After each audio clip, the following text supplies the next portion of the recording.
JEE mains 2025 जनवरी attempt का 22 जनवरी का 2025 का ये क्वेश्चन है। ठीक है, इसको देखो क्या बोल रहा है। ये कह रहा है कि magnetic behaviour NiCl4 2 minus paramagnetic है एंड NiCO4 न्यूट्रल है, इस पे कोई चार्ज नहीं है और ये है डायमैग्नेटिक। राइट, हमको बताना है geometry and oxidation state. Right, अब देखते हैं जरा कैसे फाइंड किया जाता है। यहाँ हम पहले रखते हैं मेटल एट, पूरा कॉम्प्लेक्स लिखते हैं। तो कॉम्प्लेक्स में जैसे मैंने लिखा ये निकल मेटल है, क्लोरीन है, कितने क्लोरीन है 4, और पूरे कॉम्प्लेक्स पर कितना माइनस है 2 माइनस। अब आप यहाँ देखो, निकेल का ऑक्सीडेशन हमको नहीं पता तो हम रखेंगे x प्लस क्लोरीन कितने हैं बोलो 4, और हर एक क्लोरीन पर होता है -1 और इक्वल टू में n का जो एल्जेब्रिक सम आता है वो होता है जो चार्ज वहां पे लगा हुआ है। अब वो बोल रहे हैं x इज इक्वल टू, तो हो गया हमारा +2, क्योंकि ये माइनस, ये 4 का मल्टीप्लाई -1 में, तो ये हो गया -4, इक्वल के उधर जाएगा तो +4, +4 में से 2 माइनस कर दो तो 2। निकेल का ऑक्सीडेशन आया 2 प्लस। निकेल का लास्ट शेल क्या होता है, एटॉमिक नंबर होता है 28, तो लास्ट शेल होता है 3d8 4s2। राइट, अब क्या करना है, 2 ही इलेक्ट्रॉन डोनेट करना है तो यहाँ से कर दो।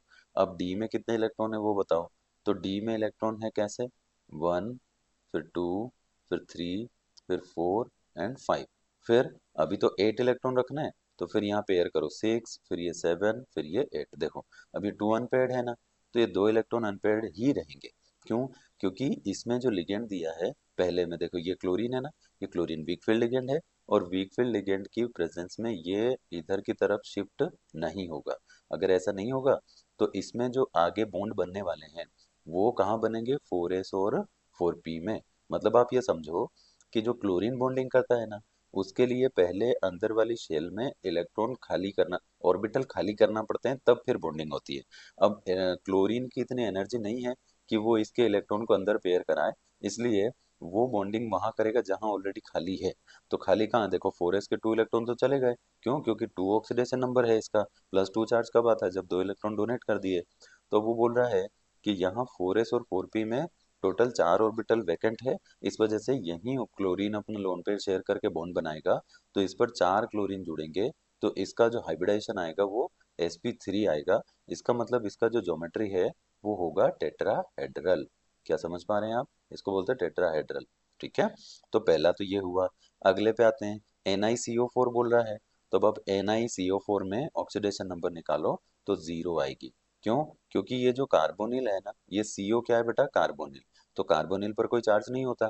तो मैं यहाँ ऑक्सीडेशन नंबर फाइंड करूँ तो निकेल का लिखूंगा x और कोबाल्ट का लिखूंगा 4, इनटू में कितना लिखूंगा 0, इक्वल टू 0, तो कितना हो गया 0। अब आप देखो 3d उसका 8 है निकेल का, और 4s 2 है, और पॉजिटिव चार्ज कुछ आया नहीं है। तो अब हम क्या करें, लिगेंड का नेचर देखो, ये जो CO है ना, ये CO बहुत ज्यादा वो स्ट्रॉन्ग फील्ड लिगेंड होता है। जैसे क्लोरीन जो था ना, ये क्लोरीन आपका क्या है, वीक फील्ड लिगेंड, मतलब इसकी प्रेजेंस में अनपेयर्ड इलेक्ट्रॉन जो होंगे ना मेटल एटम के पास, वो वैसे ही पड़े रहते हैं। जबकि ये जो कोबाल्ट है, ये कोबाल्ट हमारा क्या है, स्ट्रॉन्ग फील्ड लिगेंड है। तो स्ट्रॉन्ग फील्ड लिगेंड के केस में क्या होता है, जो आपको अनपेयर्ड इलेक्ट्रॉन दिख रहे हो उनको एक ऑर्बिटल अंदर वाले ऑर्बिटल में शिफ्ट करके पेयरिंग करा दो। तो यहाँ चेक करते हैं कैसा होगा। ये डी में 8 इलेक्ट्रॉन है, पहले डी बनाओ कैसे होता है। जैसे मैंने लिखा, डी में 8 इलेक्ट्रॉन रखना है, ये लो, ये ऐसे हो गए। अब क्या होगा, यहाँ 4s में भी तो 2 इलेक्ट्रॉन्स हैं, तो ये क्या करता है, जो CO है, ये क्या क्या करेगा, स्ट्रॉन्ग फील्ड लिगेंड है, मतलब इसकी एनर्जी ज्यादा है, इस वजह से ये इसके दोनों इलेक्ट्रॉन को अंदर की तरफ शिफ्ट करा देगा।